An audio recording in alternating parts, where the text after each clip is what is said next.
নমস্কার বন্ধুরা, কেমন আছেন আপনারা সবাই? আমার ভিডিও যে যেখান থেকে দেখছেন আশা করি সকলে ভীষণ ভালো আছেন।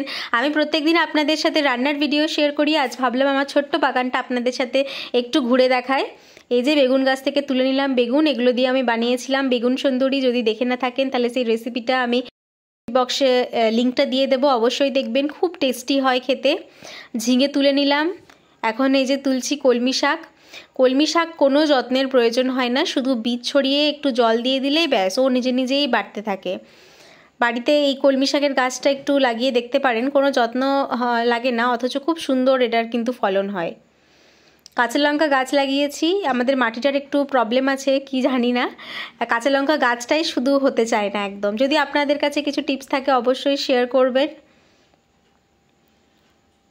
এই যে আমার বাগান আম গাছ আছে 2-3টে, ভীষণ ভালো আম্রপালি আছে, ফজলি আছে, হিমসাগর আম আছে, কারিপাতার গাছ। এটা হচ্ছে বারুইপুরের পেয়ারা গাছের চারা আমি একটা লাগিয়েছিলাম, সেখানে বেশ বড় বড় সাইজের পেয়ারা হয়। আর এটা দেখতে পাচ্ছেন আমি চিকচিকি দিয়ে বেঁধে রেখেছি, কারণ কি ওই পাখি বা কোনো পোকামাকড়ের উপদ্রব থেকে বাঁচার জন্য।